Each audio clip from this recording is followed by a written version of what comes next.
decimos a los ahorristas que vengan porque los necesitamos, porque esta vez es distinta, y después cuando quieren, digamos, llevarse la plata porque les parece que Argentina no hizo bien las cosas, le queremos poner las trabas. Entonces, o una de dos, o mantengamos las reglas de juego claras, o si no, directamente no tengamos déficit y no tengamos que depender de ese ahorro para financiar un Estado que, bueno, eso es otra discusión, parecería ser terriblemente grande y que tiene como su correlato un sector privado muy castigado en términos impositivos. Entonces, la advertencia fue, si ustedes imponen alguna restricción de capital, a la movilidad de capitales, esto es reversible automáticamente.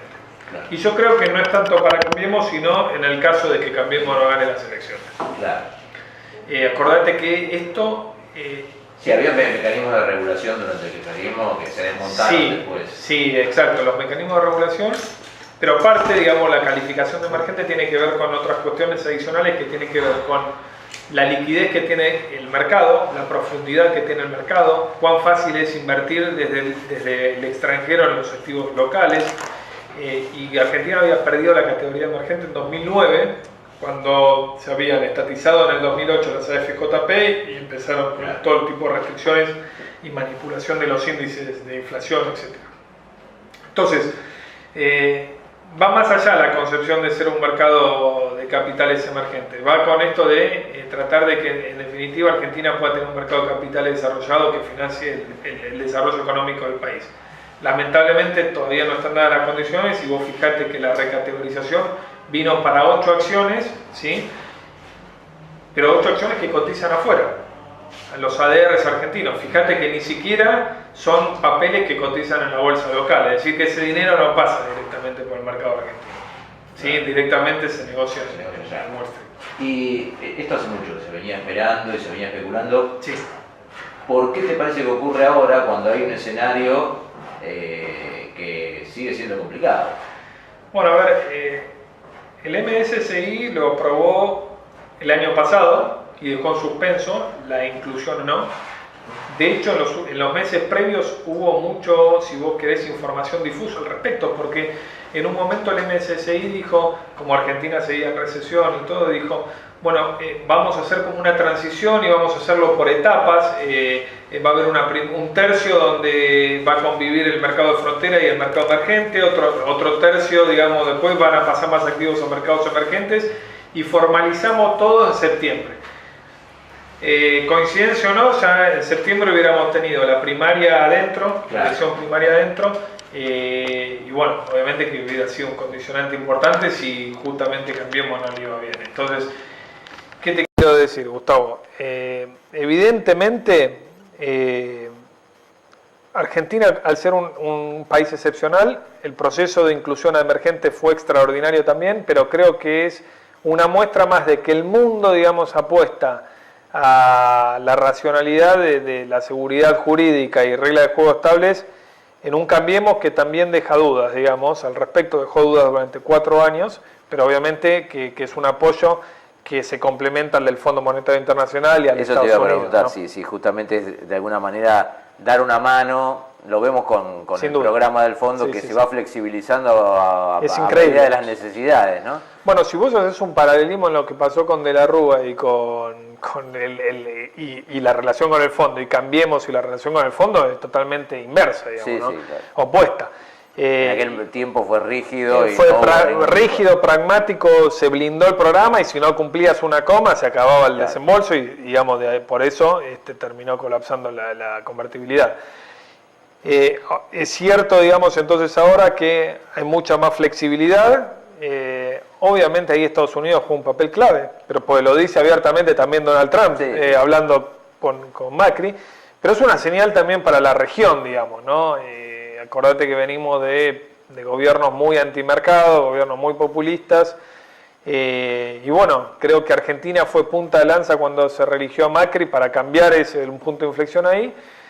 Y bueno, es tratar de sostener eso también en un momento de bastante tumulto en Venezuela, ¿no? Y qué va a pasar con el régimen. Entonces creo que es una señal clara, pero obviamente que no alcanza si Argentina no está dispuesta a cambiar. La macro y todos sus problemas nos siguen jugando en contra, ¿no?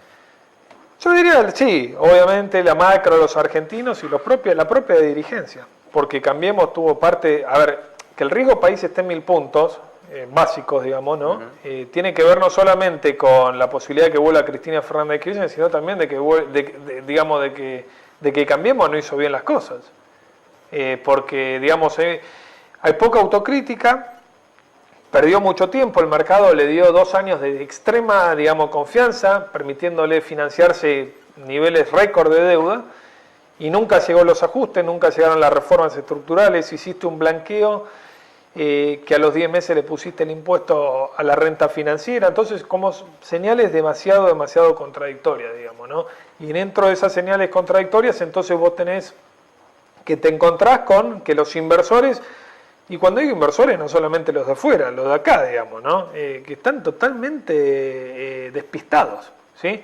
Digo, vos fijate que hay mucha desilusión del inversor, que seguramente un arco importante de los inversores ha votado a Cambiemos, digamos, ¿no? Entonces, así como está desilusionado el trabajador de clase media, también está desilusionado el trabajador o el tipo que puede tener un ahorro, y bueno, y llega a esta situación, digamos, con mucha incertidumbre. Y en un segundo tramo, digamos, en una segunda etapa supongamos, Macri presidente, ¿vos pensás que puede haber algún cambio en eso? Él dice, vamos a hacer lo mismo, pero más rápido.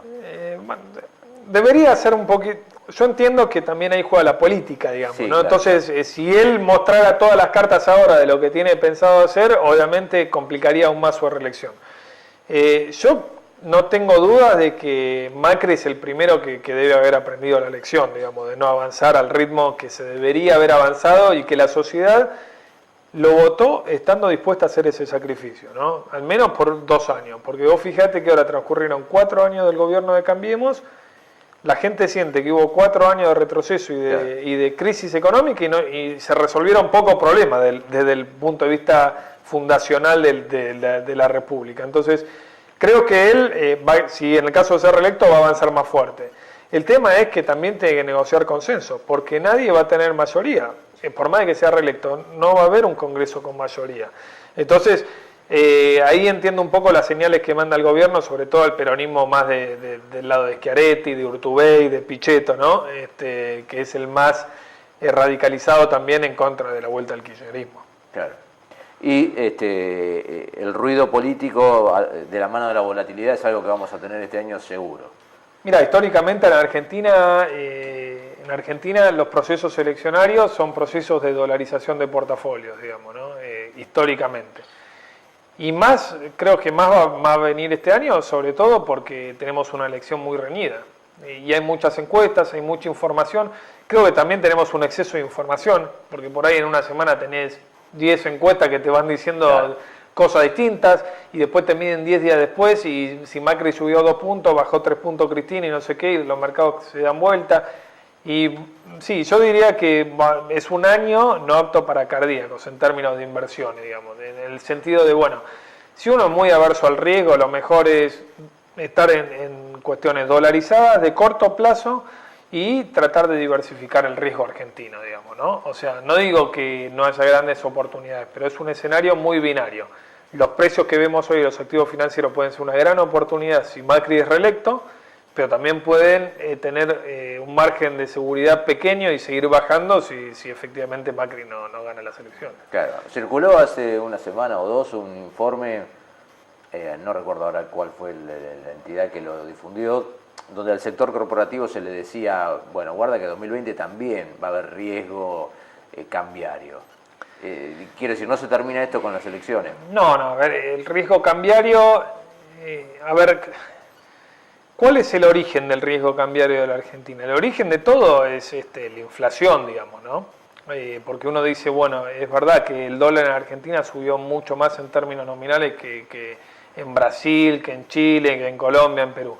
También, pero tenemos una inflación que es al menos de 10 a 15, 20 veces más. Entonces, cuando vos ajustás el valor del dólar por tu inflación interna, en poder adquisitivo tampoco está mucho mejor, digamos, aun cuando tuviste una suba del dólar de más de 110%. Lo que yo creo es que si Macri gana, lo que sí se disipa es la incertidumbre política, en términos de que, bueno, los contratos que se firmaron se van a cumplir y no va a haber ninguna locura. Implica, digamos, que vamos a tener que hacer menos sacrificio, no, digamos, no. La verdad es que no, porque justamente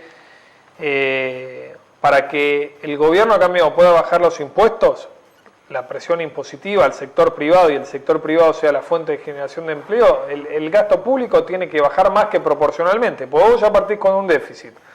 Tenés que bajar un poco el gasto para equilibrar primero. Y después si querés bajar impuestos y no de financiar de vuelta al fisco, tenés que bajar más el gasto. El tema es dónde recortar. Y bueno, y ahí entra la puja política. Es un terreno, digamos, difícil de dimensionar, pero digo, ¿hay margen para hacer locuras del otro lado en caso de que ganase la oposición? Digo, porque estamos en una situación compleja, atado a un programa del Fondo Monetario Internacional, dependiendo del financiamiento externo. Bueno,